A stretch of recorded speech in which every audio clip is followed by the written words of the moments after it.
So I need your help. Help me out here. I really just don't get it. This Penelope Wheated Bourbon, 4 grain, 95 proof.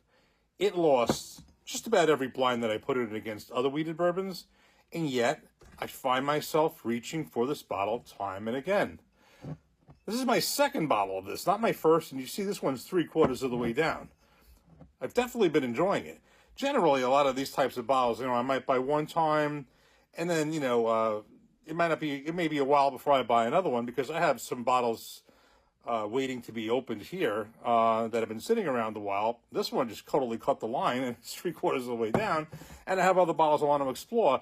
This generally, at least for me, would not be the type of bottle that I probably would have purchased a second time, and then almost have this one done.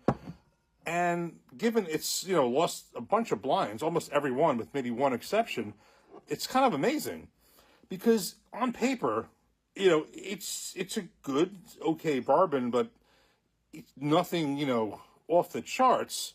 And that got proved to the fact that it lost most of the blinds. And yet I find myself reaching for it. I just find it a nice, easy, tasty pour. When I don't want anything crazy in proof, this is 95 proof, 74 corn, 16 wheat, 7 rye, 3 malted barley, and that's the other thing.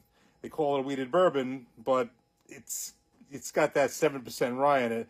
And actually, quite honestly, I think the white label, the flagship, the one I haven't had, the 80 proofer, which is I just haven't bought it. I think it's like in the $30 range in New Jersey. I think that's got a very similar mash bill, but it's not called a wheated bourbon. But I digress.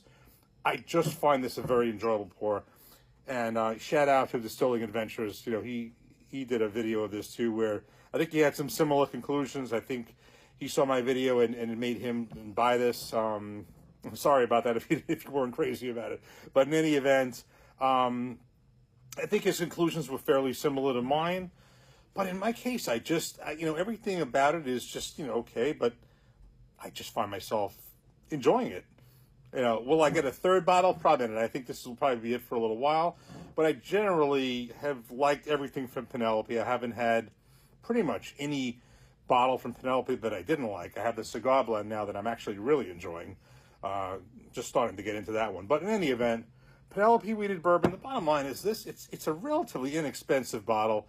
It's like this one I think I got for $32. It's the highest I've seen it was for $39. So it's 95 proof. It's not that, it's relatively inexpensive. It's Penelope product. It's got 4 grains in it. If you want a nice, easy, tasting pour, not a crazy proof, relatively inexpensive, knowing what it is and what it isn't, it's not going to be off the charts, but for some reason I just find myself coming back to this one. I find this a very refreshing, tasty, enjoyable pour. Cheers.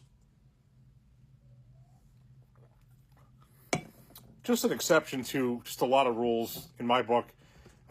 Despite everything I said, second bottle almost done and really enjoying it. Cheers.